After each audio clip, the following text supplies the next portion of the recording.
another edition of the Deals for Dentists podcast, and you're in for a treat today. He needs no introduction. He's the hardest working man in dental show business, the James Brown of dentistry. Does he ever sleep?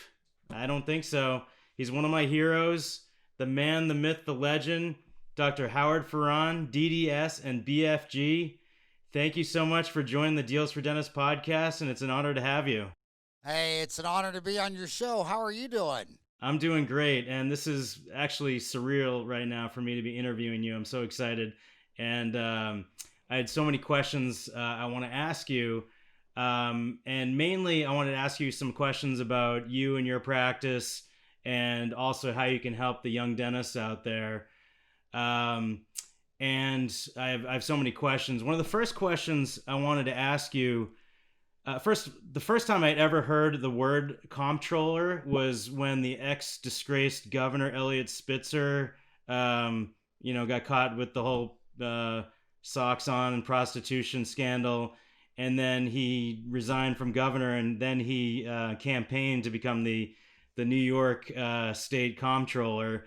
That was the first time I'd heard the word, and then I'd hear you mention that you have a comptroller for your office. Is that a specific job that you have one person that controls all your finances? And can you explain how that works?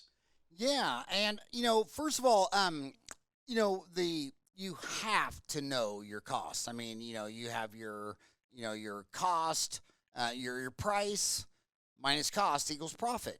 And what dentists try to do is they just try to do what they do, their cost, and then add some profit that they deem they're worthy of, because they're just worthy of that. You can justify anything, and then they arrive at their price. So they arrive at their price, but it's not cost plus profit equals price. It's the price that will move the product and service minus the profit you need to stay in business equals your budget. And like I was at the Delta Dental of Arizona board meeting election a couple days ago. I think it was last Friday, where I lost by 100 votes to make it onto the board. And I listened to all these dentists complaining to the CEO of Delta, Alan Alaford. They're going, well, look at all my write-offs. I mean, I charge this, and you only pay this, and I have to write off that. I'm just sitting there thinking, like, what a joke. Well, why don't you drop Delta and go try to get the American to pay that? But you can just tell they're entitled. They're like, well, I did a crown, and this is my cost, and this is my price, and you didn't pay the whole thing, and I had to write it like Alan's the problem. It's like, well, there's 8 billion people I could walk up to and say, hey, I got a Lamborghini for $300,000. And they say, well, I don't have $300,000. And you're like, what? What, you have to buy this. So you need to know the price that moves. And that's what we call the equilibrium clearing price, where you can raise your price up. And as you raise your price up, price has an elastic effect on demand, and the sales start going down. I mean, you start with a $300,000 Lamborghini, but the number one selling car in America is a $30,000 car, and the number one selling car in the world is a $10,000 car. And I have, to this day, take away the DSOs, no one knows their price. You could walk into any dental office that's had a hygienist for 10 years doing the same thing. She's always in room 1. She's got a little bell around her neck because they always need to know where she's at. And she walks out of the room. She just did a recall, cleaning, exam, and bite wings. And I'll tell the doctor, how much was that? And he'll say, I don't even know. Or if he tells me the price, he'll tell me the price, but he sells it for 12 different prices on these insurance plans. And he always tell me a price, and it's usually, isn't even one of the 12 prices he sells it for. And I'll say, well, how much did you net on that? Did you net $5.18 after taxes or lose $9? He doesn't know. So, in the very beginning, my president, Lori Zalowski's been with me over 2 decades. That was her first job. I was ordering my own in-house bookkeeper because, you need a CPA. The statement of cash flow is what I need to run a business. A balance sheet, what balances your assets, balance with what you owe, your equity versus, what you have paid off, the equity versus your liability. And that's good if you're, you need that if you're going to go borrow a loan or something like that. And then the other one that everyone is obsessed with is a statement of income, your P&L, your profit and loss. But that's only prepared for a tax collector, the IRS, unless you're publicly traded the SEC. It's got artificial numbers, depreciation, deferred taxes, all this. I can't manage a company off of that. So one's for the IRS, one's for getting a loan, and I need a statement of cash flow. And so the most astute business people bring in a bookkeeper. And I think I hired Lori for like $12 an hour 2.5 decades ago. And she said, what do you want me to do? I said, well, here's where I sit. And there was 3 of us back there. There's a couple of dentists. And I said, just get yourself a chair and a terminal. And I've just got some real simple questions for you. I want to know, how much net income after taxes do I make off a cleaning, exam, a filling, a root canal? That's all I want to know. And then she starts working and digging deeper into it, and she's like, holy moly, we were on Soft Dent, which was the kingpin back then. Now it's Dentrix. And she's like, well, it's so hard because you have this dental practice management system, which has everything you do, but it's not hooked into your accounts receivable, your payables, your banking. And so we had to do everything with making Excel spreadsheets and notes. We even had a pegboard system with a flippin' pencil. And I have to tell you, it's not any better to this day because I begged Stan Bergman. I flew all the way to Melville, New York, or whatever. I begged him for half a day, and he was a good man, and he said, I'll tell you what I'm going to do. I'm going to take one of my MBAs, and I'm going to put her on this project, and we're going to look into it. So she flies out. She meets with our whole team, really sharp lady, MBA, and she goes and does a survey of 1,000 dentists, just like this Delta vote. I lost on this weekend to dentists that, one of the dentists, 2 of them don't even have a website.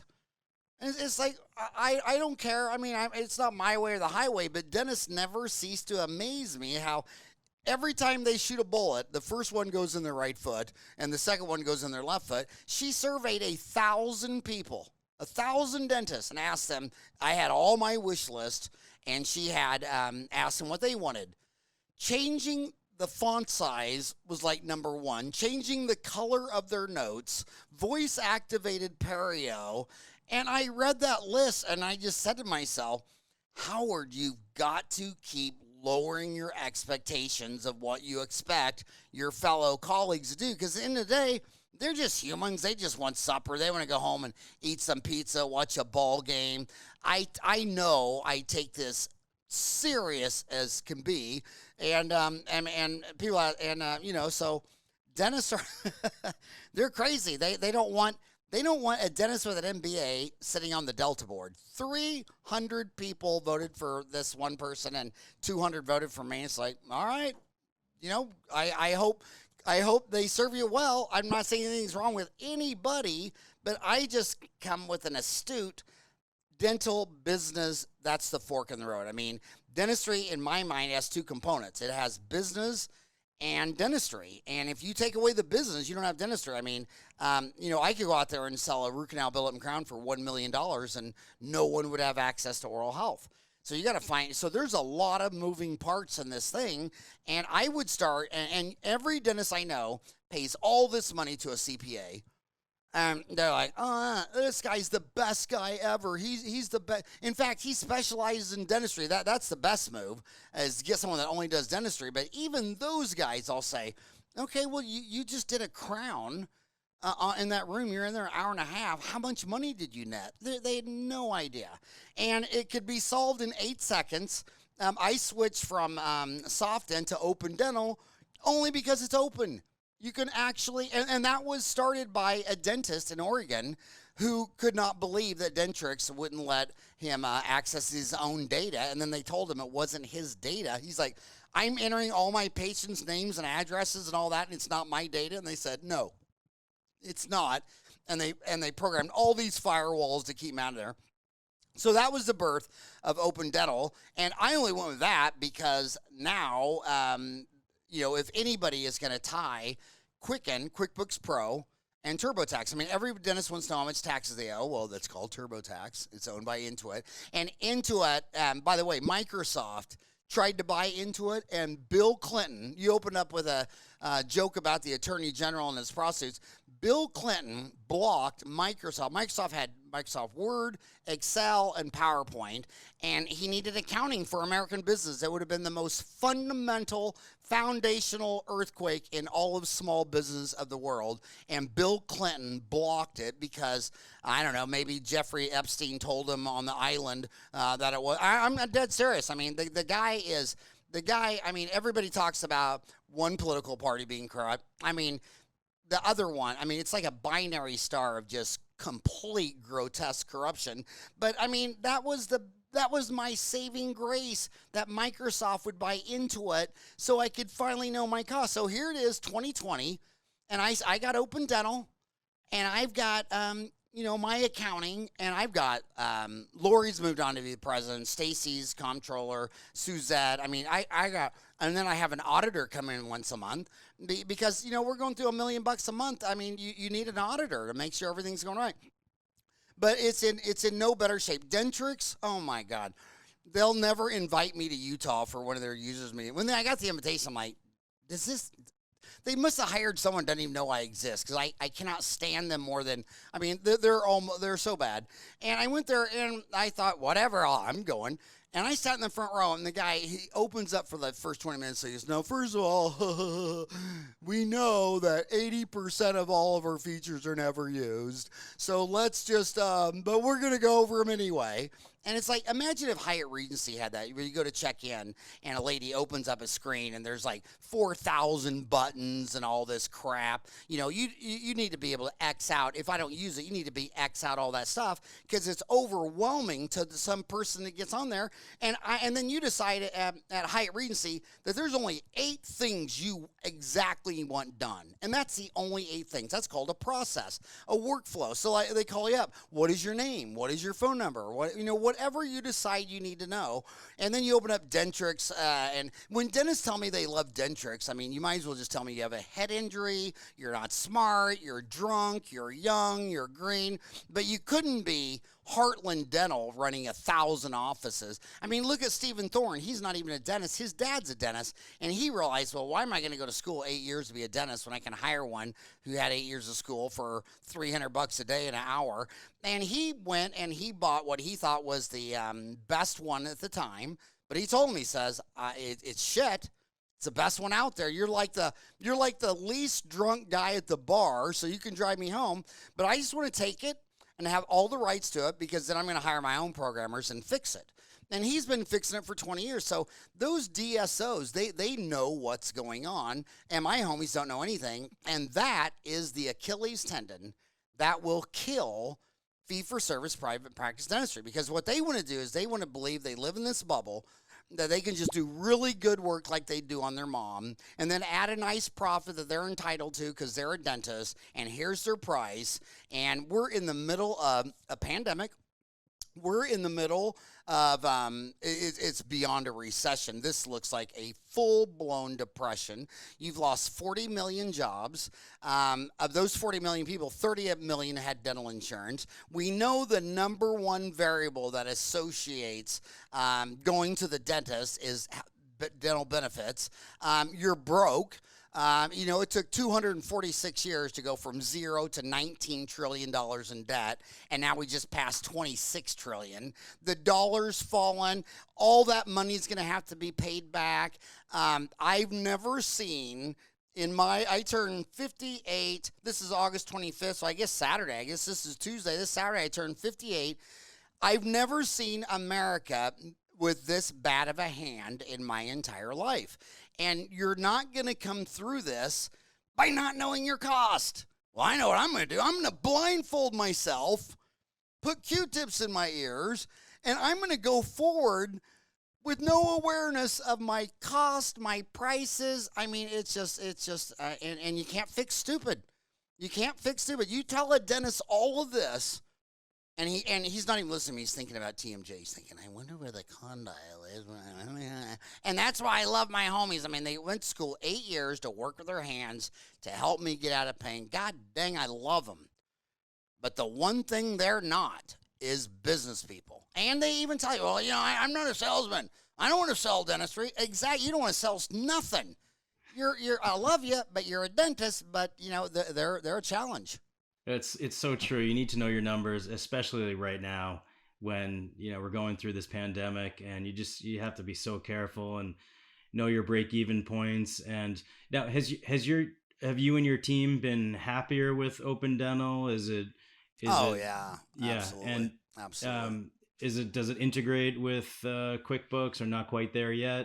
Well, the first thing I have to say about Open Dental is, my gosh, forget about any feature, whatever. The thing never crashes. I mean, because remember, I got 5 programmers. I hired a programmer in '98 to start Dental Mm-hmm. Town. So I've had 5 programmers for 20 some years. Ken, Angie, Nick, Larry, great people. But they're just like, whoever built this, it's a robust son of a. It's never crashed yet. That's something Mm-hmm. else. Um, but yeah, it's completely open. Anybody can do anything. But when I'm doing my podcast, and I'm love your podcast, and it's so smart to do because everyone knows when there's 8 billion people, it's not what you know, it's what you know and who you know. And Mm-hmm. if you have no social network, if you're not out there running for mayor in your own town, you're not going to build a practice. And if you're not out there networking with other people in dentistry, you're never going to be knowing what's going on. And every person I've ever networked with an IT person, Open Dental is the first thing they're aiming at because it's open. And then if you want to work with Dentrix or whatever, you got to get these APIs and you got to get all this bullshit as opposed to Right. just being open. And Well, I think so, that's such a good idea. You have an auditor that comes every month to review your finances and just uh, make sure everything is all the I's are dotted and the T's are crossed. That's such a great idea. well, and when the economy as it gets worse and worse and worse, you're gonna have to you think you're a holy knight. I mean, you're thinking I'm Eric. I'm perfect. Yeah, well, if your plane crash in the mountaintop and you were freezing to death, you might be a cannibal. You and I might be looking at each other thinking, oh, who are we gonna kill? Let's get that old man, whatever. But as the economics deteriorate, there'll be a lot more pressures to take money. And you got to remember, when I was little, basically to steal money from you had to steal a check and you had to Right. forge it and you had to take it to the bank. Now it's all digital. They come in to pay the terminal and you can move all this money around. And when people go to consultants, when they get a consultant to come in their office, obviously their business isn't doing too well. So when those consultants go in the office, half the time it's embezzling, half the time. And this is another reason I love dentistry. They're so funny because I post all the ones that make the news because if they're already in the newspaper, I'm not outing a dentist. Some people say, well, aren't you embarrassing? It's like, dude, it was on the front page of his newspaper in a big town. I'm sure the last person he's thinking about is Dental Town or Howard's Twitter account.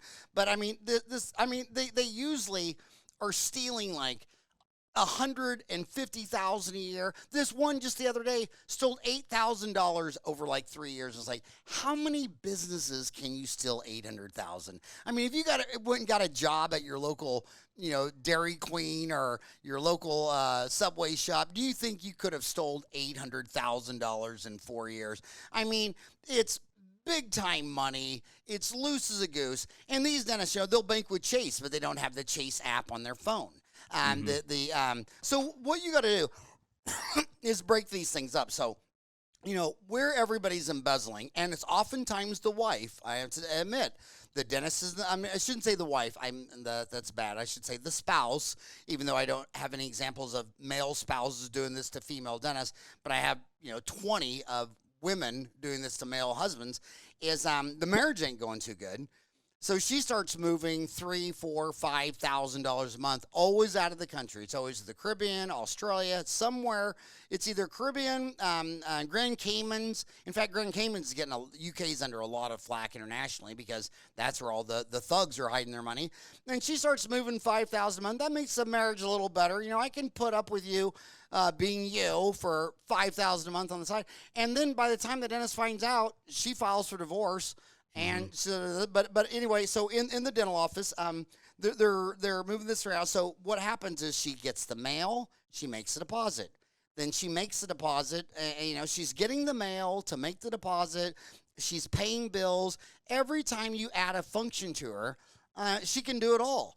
And my gosh, you got to break that stuff up. So, the checks, the canceled checks are mailed to the doctor's home, the cash deposits or whatever, you need receipts. I mean, there's just a big checklist. And then on Dentaltown, it's hard for me to get people to make courses on how to prevent this, because the opposite, it's a training course. And I remember when I put Right. my first course up, and my God, it wasn't even, I think it was 6 months later.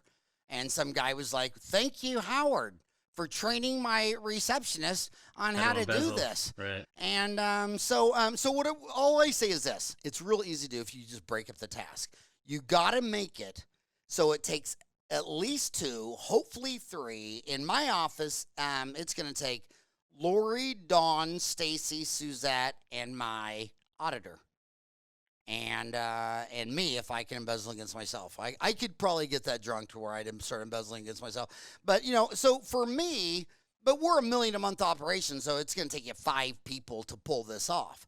And so just And break up the task. And then one more little caveat. Remember, your wife's your lover, but half the marriages fail. And the other big red flag in the dental office is you got a mom working up front, and the assistant is is her daughter. And so now we got a family in there. So it's one try. And then what do they do to play their odds? Well, if I'm stealing from you, and that could go bad. But if I'm sleeping with you, I only stole 100,000, but a divorce will be $1 million. Or, I like to party. If you wrote me a script for Vicodin and we had some fun one night or whatever. So they try to get you so deep in the quicksand that when you find out they've sold $500,000 from you, you'd pay them another $500,000 just to go away. Just to make it go away. Yeah, so I always tell dentists, if you're going to sleep with one person on earth other than the one you're supposed to sleep with, go to another continent. At least the other side of town. But really, 8 billion people, you chose the monkey in the same business as you are. I mean, it just, you can't make some of this stuff up. It's just crazy. So you're so right. You need to know your numbers, but you also have to protect your numbers, where you've created a system where you're splitting up roles, so the same person isn't opening the checks and depositing the checks. Also, they all know that there's an auditor that's part of the mix, so that creates like a fear. But you're right, during hard times, it creates some people to maybe look for more opportunities to embezzle. So that is, and I'm sure a lot of dentists think this can't happen to me, and it sure can. So it's definitely something you have to be careful of. So I like the fact that you have all these people doing these different roles, and you have that auditor coming in. Just curious, so how many days a week do you still practice? Everybody that owns 1,000, this was a tough thing for me. Everybody, like Rick Workman owns 1,000 Heartlands. He hasn't touched a patient in 25 years. Rick Kirshner owns 350 Comfort Dentals. He hadn't touched a patient in 25 years. Steve Thorne's not even a dentist. So it's always been a personal battle between the love. I mean, my favorite procedure in the world is always an extraction, impacted wisdom teeth. My second favorite's always molar endo. I really don't like the cosmetic stuff. I'm not that type of touchy-feely guy. Into veneer, because when I'm looking at veneer case, I'm thinking, God, you should leave all that enamel on your teeth. Don't touch it. Do some Invisalign and some bleaching. I don't want to peel all the enamel off your teeth and all that kind of stuff. But I've noticed in my 32 years, the more time I do clinical dentistry, that slows down every other project. Mm-hmm. And so I'm always the backup. So like I was in there 3 months. Just this year, our 2019, Monday through Friday, 8 to 5, because we were down a dock. So I'm a great bench. I'm a great for a sick. I like to do a little bit, but I'm getting old. I'm 58, and there are I just podcast the CEO of Dentsply Sirona, and Don Casey says there's 1 million dentists on Earth. So if you're pushing a lawnmower, this is the thing that's tough. You come out of school and you went to 8 years of school to push a lawnmower. And you're pushing along. I can still remember when I was 10, my dad went to Sears and it was $87. He loaned me the $87, bought me the lawnmower, and then I had to pay him back. And then for the interest, I had to mow our yard. And but then that was my lawnmower to go mow other yards. And back then, a yard was $3. And but you start realizing it's all fun at first. I mean, fire that thing up. I mean, it was the coolest thing in the world when you're 10. And still cool at 11 or 12 or 13, but eventually, by the time you get a car, you're like, I don't want to push the lawnmower. So, if you see dentists, they did that with hygienists. It's like, okay, cleaning, the first hygiene cases were amazing, but eventually you say, I'm going to let someone else do that, and I'm going to move over to fillings and crown and bridge. And what's so crazy about dentists, they remind me like my sisters. I love my 5 sisters more than anything. My mom's the greatest person in the world. But she's the craziest person in the world, and you love them anyway. The dentists are fighting dental therapists. I mean, like you love MOD composite. The thing I hate the most about clinical dentistry is when you look on the schedule, and I got to go in there and see Eric, and he needs an MOD on 2, 3, 4, and 5. Damn, dude, that's just an hour of sit down, bust ass, hard work, do it right, no shortcuts, and then when it's over, to walk out of the room and go in the next room and do it again. And then you're telling me that it's exhausting. And you're telling me you're against dental therapists? Well, what else are you against? Toilet paper? I mean, my God, I'd rather have the hygienist doing all the cleanings, the therapist doing all the fillings. My gosh. In fact, the biggest offices I've seen is the oldest guy. He just does the recall exams and the new patient exams because he can talk and explain, and then he'll convince you to do the treatment, and then he lays you off over to someone that's been out of school a couple years because they got great skills, but they couldn't sell any dentistry, and then they could only diagnose one tooth the first 5 years before they could move to quadrant, and then after, another 5, they'll go to right side, and it'll take them like 20 years just to sit down and do the whole mouth at one time. Yeah. Yeah, it takes time, to hone those, your clinical skills and your verbal skills. It takes a lot. You have to do your 10,000 hours for clinical and on how to present, case presentation and how to talk to patients. Now, I wanted to ask you. So, did you find that you're decreasing your chair time in clinical dentistry because you have so many other things going on, or was there any? Did you have any injuries or any? No injuries, no that. The first 10 years, it was just, the first 5 was getting my FAGD. The second 5 was getting my MAGD, my Diplomat, International Congress, Oral Odontology, Fellowship, the Missions. For the first 10 years, for me, it was just learning how to do dentistry. I mean, every time I turned around to Pankey Institute, Ross, Nash, Spear, Coyce, whatever. So for 10 years, I was overwhelmed and overjoyed just learning how to do dentistry. But as I started, I got into the media side backwards because I started lecturing because I knew one thing more than the others. That is, I grew up, my dad owned 9 Sonic drive-ins, and I did all the franchise stuff with my dad, and I knew the business side. But I knew if I would go show them the little part that I knew, maybe more than them, the business side, that they would show me what they knew. And they were sending me so much material. Here's another thing that is what dentists say and what they do. So they always complained about all the magazines because they were advertising. They called them dental rags. So I started the Ferrari Report in 1994, 30 pages, black and white, no advertising, $10 an issue, because this is what they want. 4 years, I had 4,000 subscribers at $10 a month. And then when I changed it to, okay, I'll send it to everybody, and you have ads, and now it goes to everyone. And like on Dental Town, I will post a link to a dental-related article from the New York Times, and every reply is like, you have to be a member. Can someone cut and paste this? Like, okay, you're a doctor. You know that overhead, the building, and the people. So dentists want free journalism. They want people on their Delta board that that are dentists without a website or an MBA or whatever. They're always doing stuff like that. You know what I mean? And it's like they don't want to pay for New York Times, Wall Street Journal, New York Times, but they'll be the first one to say, "Oh, these dental rags, they are filled with advertising." So they say one thing, they do another. And I was out there lecturing, and all these dentists were coming up and telling me this stuff. And I'm like, dude, that is awesome, because you're a real dentist, real world. And this isn't Beverly Hills, Key Biscayne, Manhattan stuff. This is middle day Ohio, America.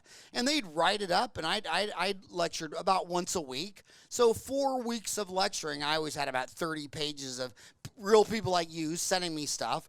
And but the dentists are like, well, I'm not going to pay. Why would I pay $10 a month for unpolluted, true, from the mouth, here's the guy, not sponsored, and owning a dental magazine? I can tell you, I don't want to throw my competitors under a bus, but I mean, it's just advertorials. I mean, you can see, here's the ad, here's the article, here's the ad, here's the article. The funniest one ever was when someone said, I mean, it's posted on Downtown, I don't want to throw this guy out because he's actually my friend.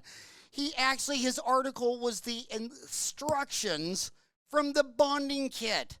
I mean, it was just his whole article was the instructions and then his name. I mean, it is just cut and paste. So they don't want ads, but they won't pay for journalism. So the deal is, but going back to the original deal is, if you don't know your business, if you don't know your cost, and you're going into a pandemic, and if you don't know macroeconomics, because if you think $26 trillion doesn't mean anything, then I'm sure it doesn't mean anything to you, but it means 26 trillion things to me. You know what I mean? So are you still very involved with the office, with the staff, and like the office meetings and the schedule, or do you have an office manager and a team that handles all that? So like the office manager at Today's Dental, Dawn. I mean, she's been there 20 years. Lori, she reports to Dawn. Lori's been there 20 years. I mean, so when you get, I always say they turn into brothers and sisters after 5 years. Like when they've been with you 5 years and they're first class people. I mean, they're always there. They're always dependable. Every time you meet them, it's the same person. They're not moody, high and low. They don't do it one day, let you down the next. After 5 years they just know what they're doing. And I have to admit, everybody in management ends up being a workaholic, and that's why bonus systems don't work. Because when you take a dental assistant making $20 an hour, well, if she really cared about money, she wouldn't be a dental assistant for $20 an hour. I've had several dental assistants go back to school and become hygienists. I've had 2 dental assistants go off and become a dentist. So when people are attracted to money, they go chase it. And then you decide that you're going to do a bonus system for people who've showed you no evidence. It'd be like you coming over and bringing me a big fresh plate of kale. What evidence have I shown you that I like kale? I mean, I'll take a beer and a Snickers bar. I'll take some popcorn and a hot dog. But these people have shown no interest in money, and bonuses don't work. So when people make it to management, they're workaholics. Like, you always tease about him, like, he'll never retire. He loves what he does. So when you find people like that, and you know that because, like, you'll send them an email on a Saturday and they'll answer on a Saturday, even though the protocols you don't have to answer till Monday. I mean, they love work, and they would rather answer that email than go watch, some, TMZ or something. And they're well-rounded, they're balanced, they have family, whatever, but they like to work. It doesn't mean that you work 160 hours a week, but they love the work. They love the challenge. They love the game. People love things they're good at. Like if you could shoot scratch golf, you'd probably play 3 times a week. So basically when you gotta, it's all HR. Like right now, sports are rolling out again. And my gosh, if you own a basketball team, you just want the 5 best players on the field. You're not talking about the stadium, the marketing, the name, the branding, your social media. When dentists are sitting around talking about TikTok, I can't think of anything less important than trying to get to know more about TikTok. I'd want to know about your office manager, who's answering the phone. I'm data driven. How many incoming calls do you get a month? How many are converted to an appointment? If you have 3 people answering the phone, is there a variance there? Presenting treatment, if you present 100 fillings, how many get filled? I don't like to track Invisalign and bleaching and bonding because I'm a real doctor. Real doctors don't think you need to have your hair tinted and your eyelashes extended. A real doctor is, do you have diabetes, heart disease, or cancer? So on the real doctor stuff, that's non-debatable. Just data driven, and in all this data, can you deliver dentistry faster, easier, higher quality, lower in costs in a smaller, more succinct way? And that's the game, and that's the challenge. And I'd rather play that than Monopoly or chess. The game I hate the most with my sisters was Risk. I swear to God, those games could go. I mean, you'd start them like Friday after school at like 3:30, and you're still going at 1 o'clock in the morning. I mean, Like hours. what's that? Yeah, those game Risk took hours to play. And Asia's gonna win when it's over anyway. So why don't you just, if you're not Asia, just quit. So now, like you were saying, HR is so important, and hiring the right people and the people that love to work. That's not so easy to do, right? Finding the right people. Does now It sounds like you have a great team that's been with you for a long time. Did that all start with you and the culture that you set and the setting your expectations? Um, how did you create such a great and dedicated team? So like when you're in a race, like shout out to Usain Bolt. He's the only person I met that can run faster than me, and but he's faster relative to the person he's running against, right? I don't think he's faster than a cheetah or a flying eagle. So in your team, it's got to be open and transparent. And so in the team, who turned out to be the best? I never made the top three on treatment plan presentation. I never made the top three on HR. And so I'll go into a dental office and the dentist is really, really struggling with HR. And he's had this office 20 years and all kinds of problem. And I'm just sitting here amazed thinking, when I found out I suck in something, I wasn't thinking 20 years later that I'm still a really good golfer. I mean, I knew at a really young age I was really no good at golfing, and I just had a feeling I'd probably never dunk a basketball either. And so if you really suck at something and you got 5 people on the team, why don't you let someone else do it? But I think what dentists do is, since they always made A's, since they're a doctor, since they're always the smartest person in the room, they just think they could do everything, especially if it's intellectual. They know they can't run faster than Usain Bolt. They know they can't golf better. But if it's intellectual, they're thinking, dude, I know physics. I know, I can do this. I'm that smart. Well, evidently, it's an art and a science. Just because you're good in geometry and math doesn't mean you can know people, and some people are better than others.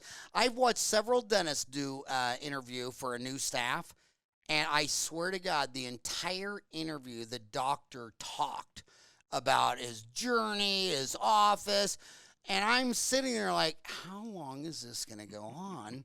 And then when it was over, I mean, she just sat there smiling, and he loved her because he was talking about himself. So he's Right. secreting endorphins for himself, and also, I also think in healthcare with HR, like we already know, I'm in Arizona where a quarter of the state is Indian reservations, right? Well, they already know that a Native American Indian doctor or dentist will diagnose you better than someone who's not of that ethnicity. There's tons of research. Like if you were a female, and look how the market drifted that. When I was little, all the gynecologists were men, and all their customers were women. Well, now they're matched up level, and it's just obvious. And so if you're a man and you're in an office with 12 women, I can just tell you that just the fact that you're not even a woman, you could not be as intuitive to this tribe of 12 women as good as a woman could. And there's just people that have a sense for it, a knack for it. And I've got a lot of people that have that because that's, we've honed that. So what happens is, as the founder, my motto is, we're going to have a home here in Phoenix. And then as far as vision, my vision is, okay, we're going to go to LA. And we're not going to Vegas, Denver, Albuquerque, or Tucson. So we're going to go to LA. But once we decide we're going to LA, I'm not going to be the one that decides, are we going to walk, fly, rent a bus, are we going to get a hotel? You got operational logistics. So my job is the vision, and then I have to realize that every single human being dies. No one has escaped death on earth. So you have to know that you're going to die. So then if you don't know your transition to death, you don't know where you're going. So the founder has to take his vision and transfer it to the founding team, so that when he dies, the team still has it. So now, 32 years later, there's a bunch of people 20 years plus that we all agree on the same values and where we want to do, what we don't believe in. And it doesn't mean it's right or wrong. Your office might listen to country music and we might like rock and roll. You might go to bowling alleys and we go golfing, miniature golfing. That doesn't matter, but your core objectives have been met. And now, I'd say after 20 years, you couldn't get hired if you didn't fit that deal. So that's why someone like Sam Walton can die, and it goes on. Sol Price, the Price Club, can die, and it goes on. If Ray Kroc died and they had to close down all the McDonald's, he really didn't add value. He just made a bunch of noise. So most of us are just making a lot of noise, beating our drums, making noise, getting through this 100-year thing we called life. But for long-term increases in productivity, you got to be a part of something that lasts longer than your life. And that's, I think, the great challenge and the great value add. I was very grateful when I was born. I tell my boys that all the time. Whenever they're bad-mouthing America, I say, yeah, but I never heard you bitching about all the freeways and interstates and national parks and Disneylands. In fact, I kind of thought I could hear like 1,000 times where you screamed, yay, I love this. So now you're getting older. Now you're 30, 28, 26, 24, and don't ever tell me that you think you should move to Canada, Australia. You stay here. If there's something you don't like with America, take your damn gloves off and fix it, just like your forefathers did. I mean, America's a piece of work. Every person's a piece of work. When people look at these outrageous things that politicians doing, I don't know one honest dentist who can't tell me some outrageous thing he did in his lifetime, in his youth, and some of them it might have been last year. So we're all humans. We're all animals. We all do stupid stuff. But the long-term trend is, just stick to it. Life is a marathon, not a sprint. So you're finding good people. You're setting the culture and the vision. With this team that you've assembled, you're delegating because you can't do it all yourself. As dentists, well, you can't do it when you're dead. You can't. So when dentists say, I can't delegate, I'm like, well, how did you learn how not to die? Oh, you mean you're just going to, okay, so you're going to die. And then it's all, do you think name a dentist who dies and it makes the news the day. Remember that song when we were little, The Night the Music Died? Mm-hmm. What was that about? Buddy Holly died. Okay, right. And everybody's like, music died. Buddy Holly went down an airplane.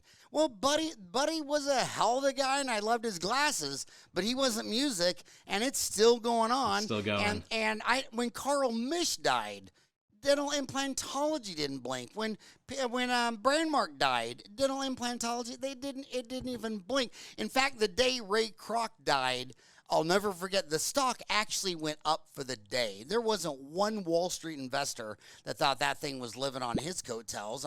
He made the perfect system. What I loved about Ray is, the first McDonald's 10 to 20, you know what he would do?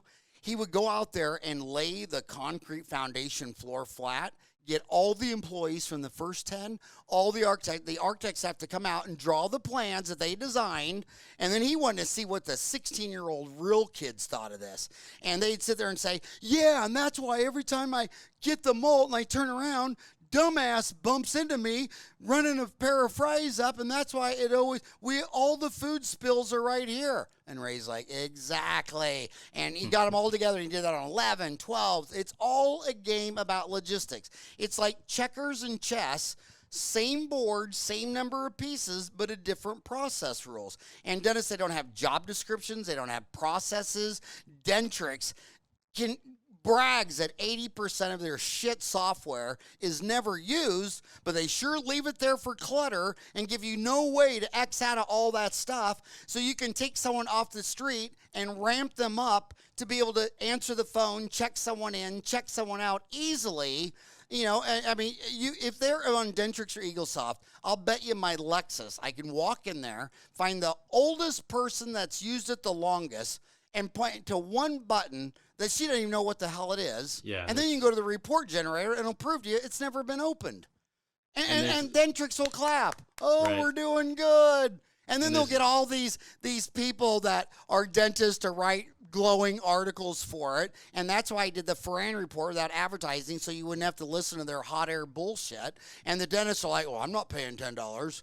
But hey, that guy's talking bullshit. Okay, you want your cake and you want to eat it too. So I wanted to go back to one of the things you said about bonuses, and now with your staff, such as your hygienists, do you recommend more of an hourly wage or a adjusted production system? Do you think that's changed now in a lot of offices because of COVID? Because we need to be as productive as possible in that hour of time. And like in our office, we've increased our hygiene time, but our staff has the same wage. We haven't dropped their wages, so our overhead's up, our costs are up, our chair time is down, but the wages are the same. Do you find that a lot of offices are going to from an hourly pay system for hygienists to a more of a bonus production style of system? Okay, those are great questions. And the person who's already demonstrating the most intensity that they want to have a good living is a doctor who spent 8 years of his life trying to get this certificate because he knew, that it would be a better financial future for his family having that than a job at Subway. So he spent 8 years. So you pay them on a percentage, but you can't pay him on a straight percentage. You got to pay him versus the base because the whole media world is aware of all these people. You see it a lot in air conditioning and mechanic shops where the person are only paid commission. So he doesn't want to tell you it's your car battery.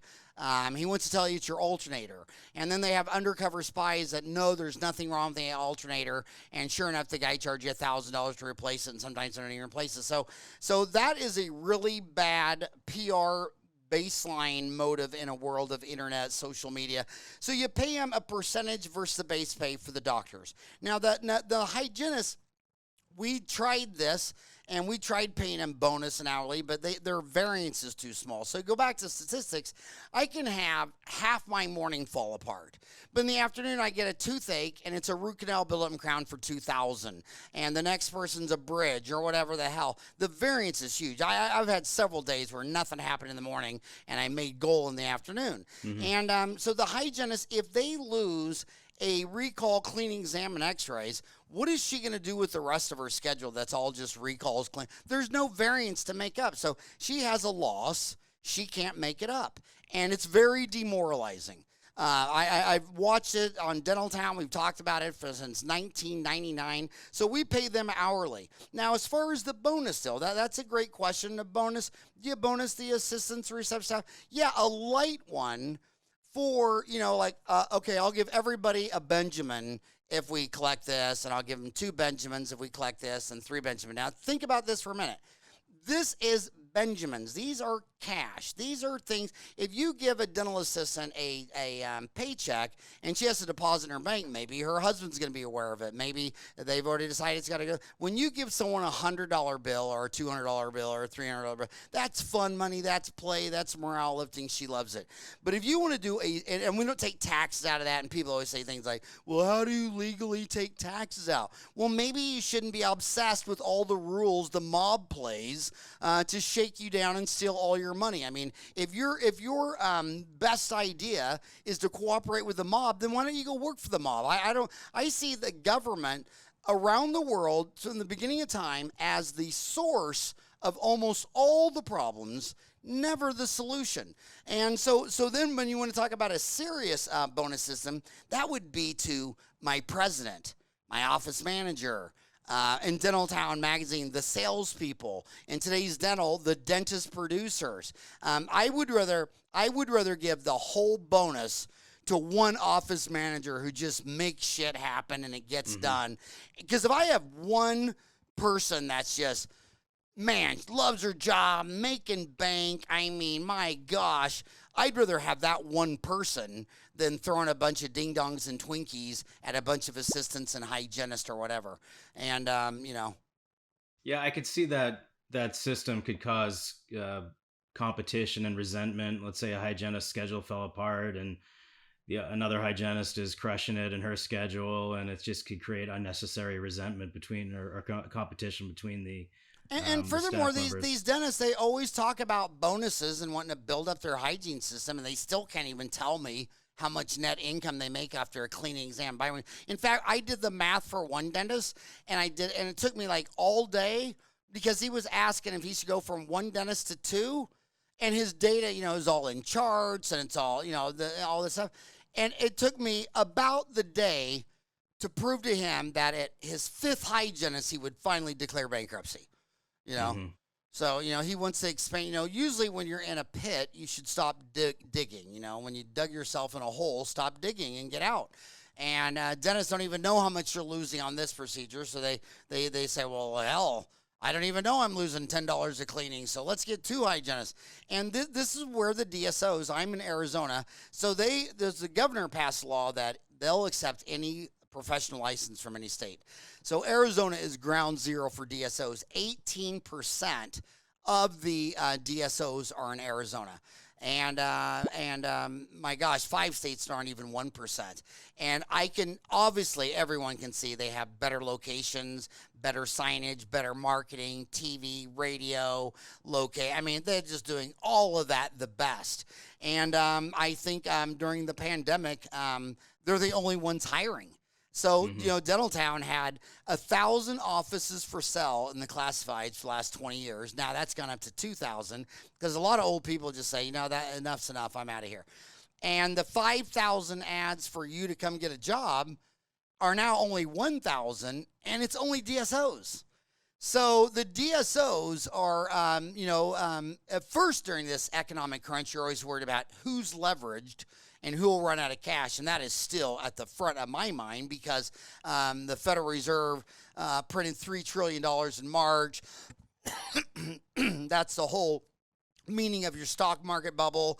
If you think it's real and has gravity, then I'd like two words for you. Buffett index, where the value of the Wilshire 5,000 publicly traded stocks should be the same as the GDP. It should be about an even par. And a lot of times the stocks will get down as low as 70%. Now it's at 1.77. Those stocks are worth 71% more than the country that those companies exist in.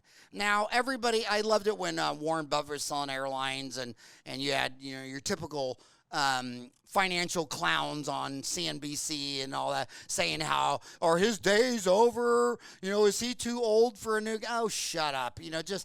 And now it's already, he's going to bury them. But these are going to be rough financial times, and they're going to get much more rough before we're fastest. And go back to the last one, Lehman's Day.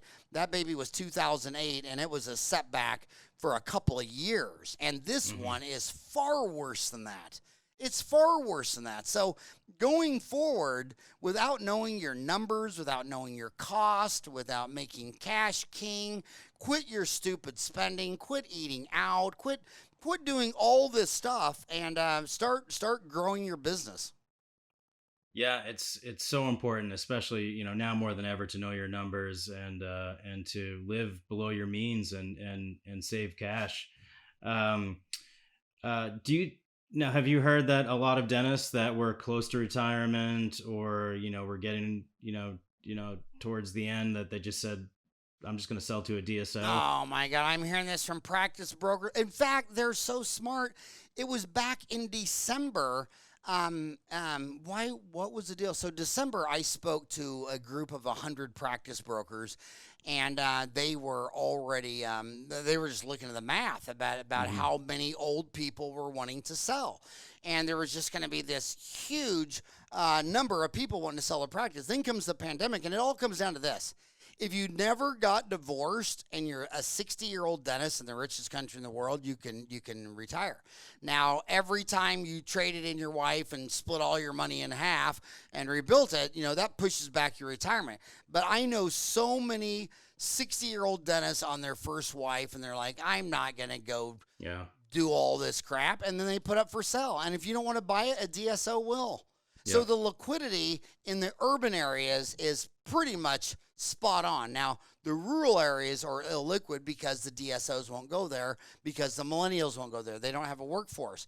But I take that same stat where the DSOs have already shown they're not going rural, because you got to look at when a person says something. What is their framework? What is their age? Where are they coming from? When you walk out of school 24 and someday you want to get married and have kids, well, you're not going to move to a town of 3 people when you could move to a town of 3 million. So finding a mate, girls are far less like they're 2/3 of the DSO workforce. But when you pick them off one by one, what do they say? Well, they're a girl, and I say, well, if I go to an implant class and I meet the love of my life, and he's already got a practice somewhere, I want liquidity. I want to be able to move. And if I found the love of my life, I'd move to Kathmandu, Nepal, to go there. So they don't want to be. They don't want to. They want options, and that's another reason they don't go rural, because they want more options. They are meeting other doctors. Look at how girls marry versus boys. Girl dentists always marry an equivalent. Their husband's a dentist, doctor, physician, lawyer. Then you go to meet the male dentist. Where did you meet your wife? Oh, at the strip club. Have you ever been to Bourbon Street? On the, it's like they just fall for the peacock optical illusion every time. The girls have a brain, and their husbands can carry them through 3 kids, an early retirement, whatever.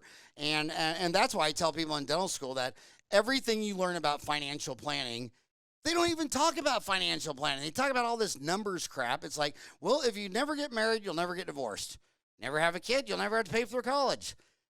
It's pretty simple that if you never got married, never have any kids, you're going to be a shitload richer than if you marry someone and have kids. And then when you do marry someone, well, if the average person has 2, I don't know what the official stats are, but in Phoenix, Arizona, I bet the average LDS woman is somewhere between 4 and 5. I mean, so if you're going to marry a stay-home woman that has 6 kids, then why are you buying this dental practice that only does $750,000 a month and is only going to spend on this, when there's this one over here that's doing $1.4 million, and you got 5 kids, buddy?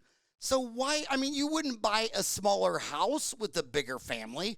But dentists do. I don't know what they're thinking. I mean, if you got a really big family, you need to buy a really big house and a really big practice to pay for it all.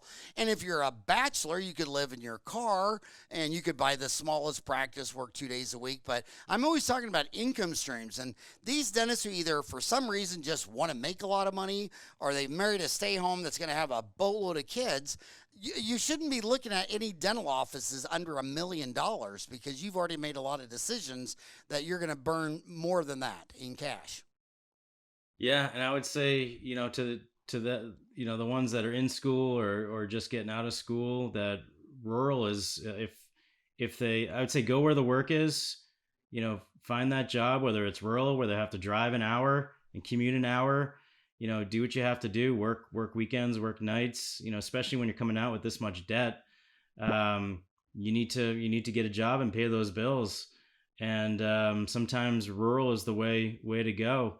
Although it's interesting that you said that most of the DSOs are the ones that are hiring, but they're not rural because of the lack of workforce. So it's a little bit of a, And that's why I use the same math to predict their limit. I mean, I look at them. They can't keep anybody 5 years. So if you got 6,000 graduates a year for 5 years, they got a 30,000 work pool. But then you listen to their speeches, and they're linear thinking that they're just going to, we've gone from this to this to this. And they start telling you the date that DSOs will be more than 51% of the workforce. And it's like, okay, well, you can't even show me a smaller version of that today. What I see is she's been out of school 5 years. You get 2 out of 3 are girls, and every year she changes jobs because she's not happy.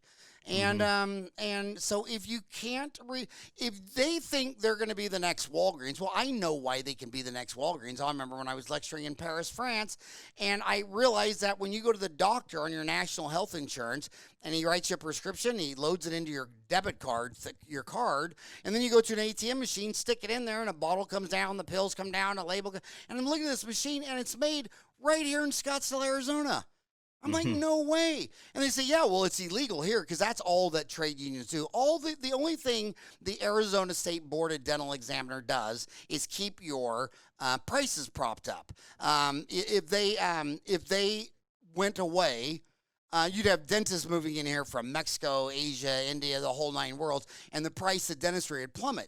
So all boards, when two, Adam Smith even said it, when two or more men gather in the same place, it's to conspire about how to raise their prices against the populace. And he didn't have any really good things to say about governments or large business. Everybody thinks he's the father of free enterprise. He didn't have pretty much any respect for the business or ethics of anyone. They just attribute his whole book to the invisible hand. And I swear to God, he only said that one time in all of his work. But my gosh, orthodontists, of course, they would be automated today if it was legal. It's illegal to do that. So like, well, going in a mouth and getting you relaxed and having you trust me to give you a shot while I'm touching you and then do all the work. So you got to trust me. I can't hurt you. It's got to look great. If you think that's going to be done by a wham bam, thank you ma'am, throw them out assembly line of dentists, you're out of your freaking mind and you don't know anything about dentistry. Dentistry is a really tough job. And my dad warned me about this. When I told him I want to be a dentist, he looked at me like, a dentist? What the hell would you want to do that for? He goes, you see how happy they are when they come into Sonic? He goes, when they order a foot-long chili cheese dog and onion rings, I couldn't beat the smile off their face with a crowbar. You tell anybody they're going to go to the dentist, and they're scared. I remember one time I felt so sorry for one of my boys. I don't remember which one it was. It was in his kindergarten, but the parent had to go in on career day, and I said, I'm a dentist. And one kid started to cry, and the teacher had to jump up. No, he's not going to hurt you. He's not going to touch you. And then I'm looking at my kid, and he's all confused, like, the hell does my dad do? I mean, Yeah, my right. God. And of course, you follow the firemen, the policemen, all the people with Yeah. cool jobs. And here's crazy man. So I'm a dentist. And the kids are already crying. So, So actually, you mentioned the legality and dentistry being such a a hard profession. I had a question for you. Do you think that dentists will ever be able to form a union and create such things as like a good health plan for dentists, or because right now you can't, you're not supposed to be able to talk to your colleague down the street about what they're paying or what they're getting paid for a procedure for dental because it's considered collusion. oh We're all my supposed to God. be in Yeah. competition. I mean, oh yeah. I mean, I even posted the Delta meeting, the lecture when I was out, and the slides were.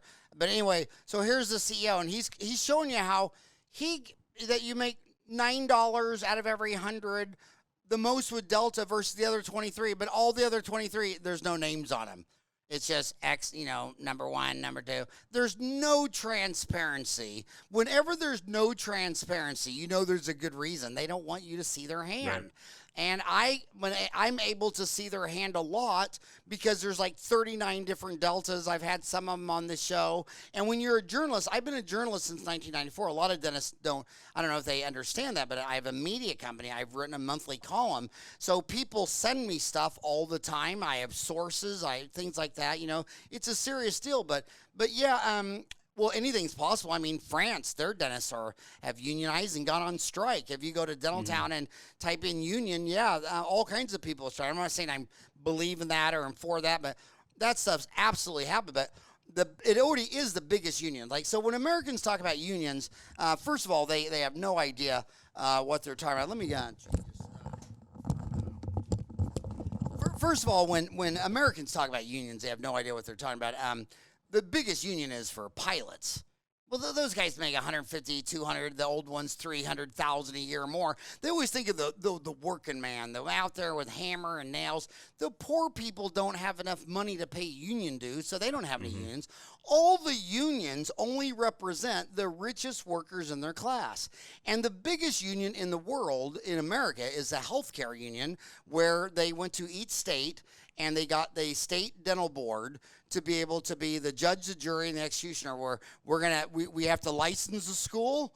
When you come out, we have to license you, and when you're practicing, we can take your license away. And that's what keeps out all the foreign-trained dentists, that keeps the schools to a minimum. Now, today, look how upset the dentists are when they violate that.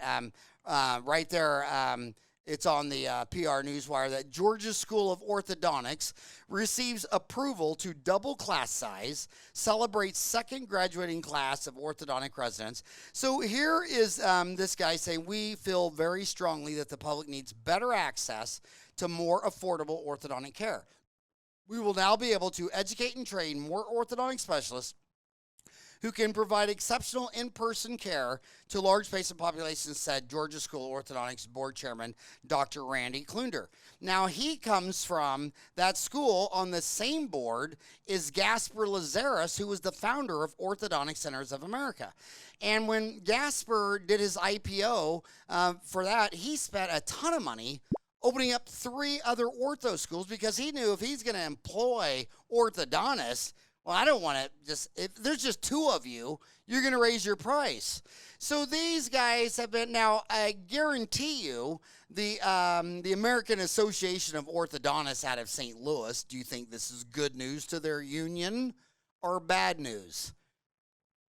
Yeah, it's not good. Yeah. Yeah. So see, they're already a union. The doctors have the biggest union. And then look in Arizona. It's tough for me because you know, I'm across the street from the Guadalupe Indian Reservation. There's 25,000 people there. There's not one dentist there. It's 5,000 Indians and 20,000 illegals, whatever the hell that means, because I know that I did my family tree. I'd never let my boys talk ever shit about immigration, because we were all part of the Irish diaspora. And I worked that all the way back, showing my boys, you weren't invited, and you came here before there even was an Ellis Island. And you weren't invited, and you did a lot of nasty things when you got here. Talk to the American Indians. Talk about slavery in the South. I mean, this country, the history is full of this stuff. But the dental unions, when they catch someone from Mexico operating in Guadalupe, they will come out there, the police, the mob. They'll kidnap him, something your mother told you not to do. They'll put him in a cage. I thought that was wrong. And they'll deport him, if not put him in jail. And what was he doing? A $20 filling on some little girl that can't afford to go to a board-certified pediatric dentist because she doesn't have $500. See, it's one thing to say the board has determined that Eric is appropriately trained and qualified. He passes all of her deals, and Eric is an approved licensed dentist in the United States of America. And then the consumer can say, I want that. And then another consumer say, well, Eric wants $500 and I don't have a dime, and he doesn't speak my language, and I see someone over there and he'll do it for 20 pesos. And then Eric says, oh, well, I just got out of church and I just got done reading the Bible, and we shall kidnap you and throw you in jail and arrest you and kick your ass out of this country, because anybody treating a child for disease from a good dental school from where this girl's family used to live 20 years ago, it's very immoral. And it's just so the whole thing's it's a joke. All right, so and a scam. I wanted to ask you one final question, and I wanted to do it in my impersonation of Howard Farran's voice. So here we go. I've been listening to a lot of your, hundreds of your podcasts, and all right, here we go. She's 25 and she just got out of dental kindergarten school. She just opened up an office and doesn't know her numbers. Her staff wants a raise every time the earth goes around the sun. She's thinking about buying that $100,000 laser. she's about to marry the guy with the big biceps she met at Waffle House, and she has to keep one eye on costs and one eye on the patient, just like Sam Walton and Southwest Airlines. Ah, that So was awesome. That was yeah, but awesome. now have you ever gotten a call from the president of Waffle House, and have they ever asked you, like, what's the deal? We have great people that come here too. I went to dinner with a guy that owns 8 of them out here, and the boys thought it was the most fascinating, because I always think, if you're going to go to dinner, why not learn some of the boys? And he was talking us through the journey about how, because I asked the obvious question, what the hell happened to Denny's? Denny's was the biggest thing, and it faded away in White Waffle House, and he was talking to me about how they focused on quality ingredients, and the management at Denny's and things like that kept trying to save money on the food. Next thing you know, a waffle tastes rubbery. The eggs, you think they're fake. And he said, the Waffle House, we have the Mercedes-Benz ingredients, and that's why you come back and we sell food. But I love the Waffle House. First of all, and that's another true thing. Have you realized the best food always has a picture on the menu? If you're at a restaurant and there's not a picture of the food on the menu, you're going to pay 10 times more money for a bunch of shit. Only go to restaurants with pictures on the menu, and you'll get the best food for the lowest price. That's right. Well, thanks so much for joining me. That was on for the Deals for Dentists podcast. It was a pleasure. Such an honor to have you. Any last final nuggets for advice for those young dentists out there that you want to finish up with? Yeah, easy, man. Just work hard and hustle. You live in the richest country. It's been the richest country for 2 centuries. It's got 1/3 of a billion people. They're not going to go away or just get lost in the desert for 40 years and not know what to do. This country's got a lot of smart people, but the people that spend more than they make from age 25 to 65, they're still buying cars and houses on mortgage. So you got to draw the line someday where you say, I'm going debt free on consumption. Now, if you want to borrow a bunch of money for investment, it's the same. I'll even show you how that doesn't work in investments. Like, some people will go buy land and they'll say, well, that's going to be a good investment. Okay, well, every month you're sitting on that land. It ain't giving you any dimes. But if you would have bought an investment of, say, a bond, or you bought a business, so go buy an asset that makes money, and quit spending all your money on consumption, houses, cars, eating out, and then hustle.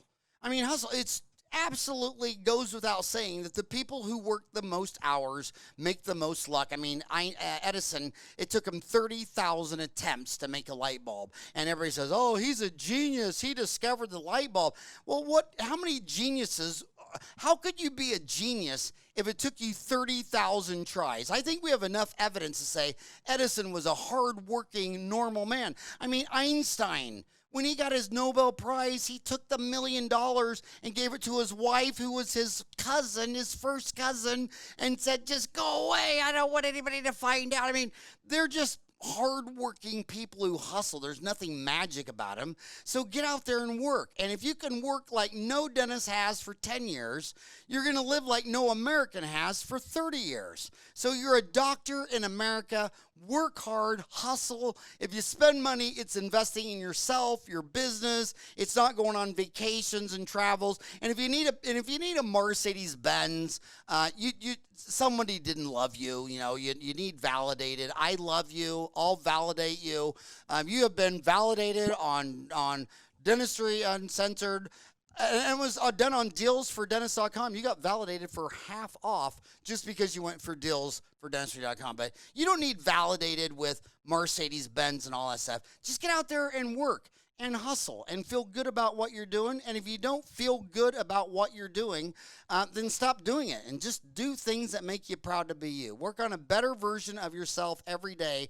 I mean, you imagine how excited Walt Disney must have been, proud of himself, seeing the kids getting so excited that when he opens his gates, they run in. Imagine how exciting it is when you can get someone out of pain, and this kid can sleep with a pulpotomy.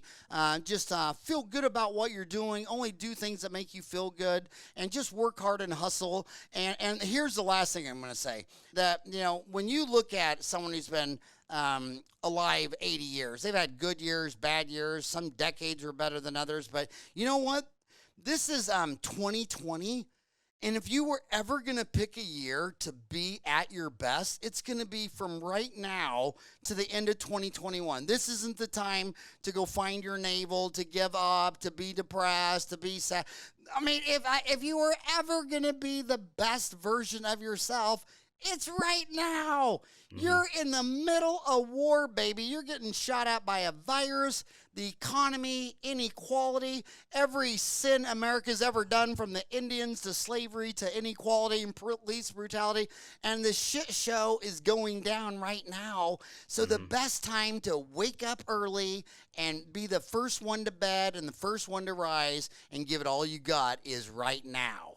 Just do it now. We can get drunk and be lazy and do stupid things 5-10 years from now. But right now, I need your best. You need to be at your best. So give it all you got for the rest of this year and all of next year. This game's got 18 more months to go. And when this game is over and you won, you're still going to have a couple of black eyes and a missing tooth when this is over. That's so true. Well, thank you so much for joining us on the Deals for Dentists podcast. It was such an honor, Howard, and I think you've helped so many young dentists out there, and just keep on doing what you do, because it's awesome. Eric, I want you to know that my oldest son is named Eric, and he was named after you. So thank you for being the role model that I named my son after. You're welcome. Pleasure. All right. Have a great day, buddy. Okay, you too. Take care.